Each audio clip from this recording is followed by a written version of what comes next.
مساء الخير عليكم واهلا بكم من جديد مع حلقات انا وانت وملاكي. بعد الزيادات الرهيبه اللي حصلت في العربيات الناس بدات تلتجئ للموديلات القديمه، وزي ما شفنا لقينا معروض كتير في البيجو بدات ترجع تاني، والمرسيدس بدات ترجع تاني، والعربيات الحلوه الموديلات التسعينات، السوزوكي سويفت، العربيات اللي هي كان سعرها حلو ايام ما كانت بتعمل 35 و40 الف جنيه. طبعا النهارده في زيادات بس فلوسها حلوه برضو، يعني على قد الواحد عايز يشتري عربيه.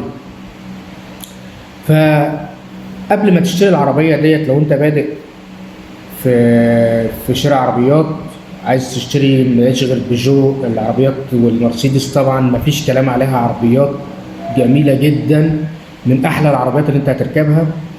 بس قبل ما تشتري لازم تعمل دراسه تفصيليه عنها، بمعنى اماكن قطع غيارها، اسعار قطع غيارها، حاجاتها متوفره، صيانتها. طبعا العربيات ديت بتبقى صيانتها قليله شويه لانها عربيات معمره.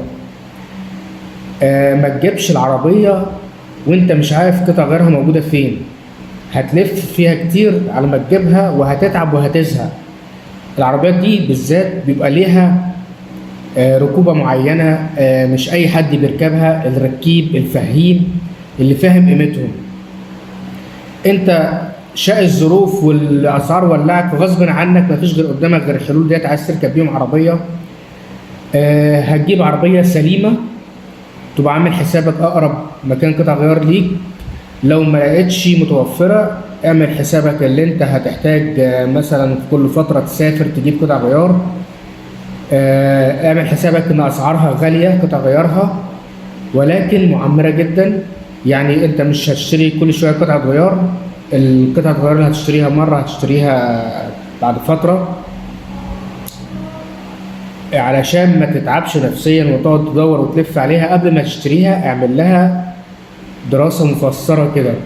عجبك الحال، وما تنساش طبعا ان العربيات ديت 2000 سي سي، فما تقارنش استهلاك البنزين بتاعهم مع استهلاك البنزين بتاع العربيات الجديده. لو انت هتقدر عليهم اتكل على الله من غير ما تفكر، عربيات ممتازه.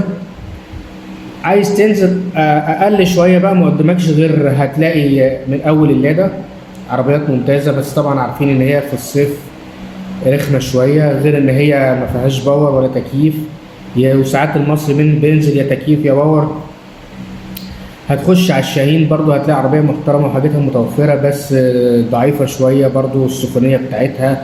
هتخش على ال 28. العربيات دلوقتي يعني ما كانش ليها سعر، دلوقتي لها سعر. يعني العربيات الشاهين بتتكلم في 70 و80، اللادا ب 60، ال 28 ب 40 و50 وانت طالع.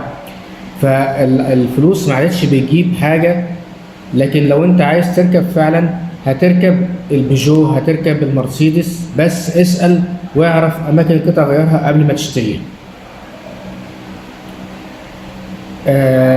ما تنساش تعمل لايك واشتراك وفعل زر الجرس عشان يجيلك الاشعار بالحلقات الجديده. والقاكم على خير ان شاء الله.